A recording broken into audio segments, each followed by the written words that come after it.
Shiv, your question is as to what are value-based stories or what are value-based meaningful sentences in the WAT. Now let us understand these with the help of examples. Now let's assume there is a picture of a beach where people are generally celebrating, they're generally enjoying. Now a normal story which comes to our mind would be of a picnic or an outing where people are enjoying and they enjoyed the picnic and they went back home.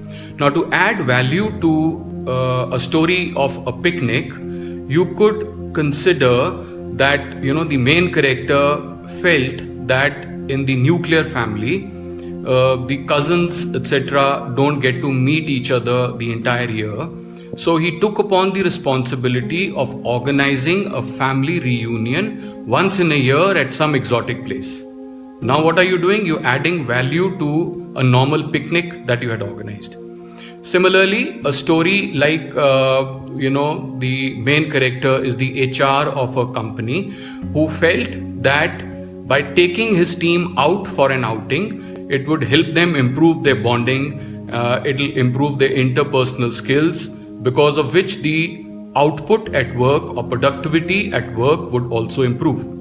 Now once again, what are you doing? You're adding value to a normal picnic story.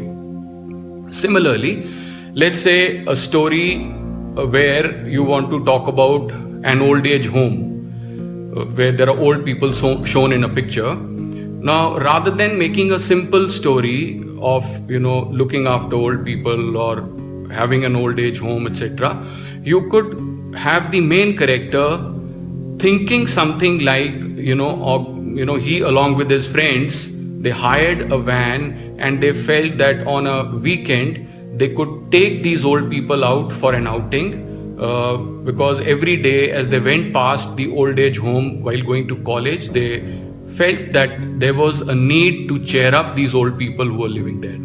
So now once again you added value to the story. Now let's quickly come down to what are value-based sentences. Now let's pick up a word like honest. Now a very superficial individualistic sentence would be I am honest. Now this is not good. Now another sentence could be we should be honest. Now this is again not a good sentence because you are only trying to advise other people. The next level could be you're talking about a proverb like honesty is the best policy. May not be too good, but it is possible. Now if you would like to make it into an observation, you may like to say that being honest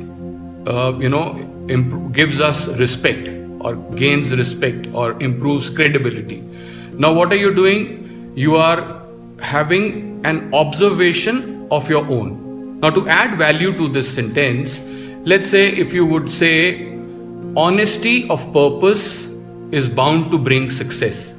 Now what have you done? You've added value to a normal sentence which different categories of sentences we've just understood. So between these you will yourself get to know which is a better sentence.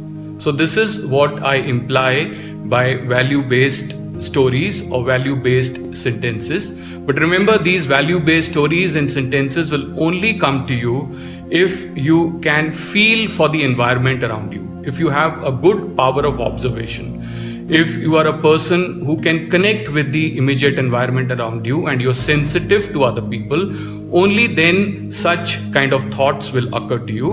So therefore, I keep repeating that these are not really tests, so to say, but these are a projection of your overall personality. So if your personality is of a good human being, naturally what you put down on the paper also has to be good. I think I've been able to answer your question. Thank you.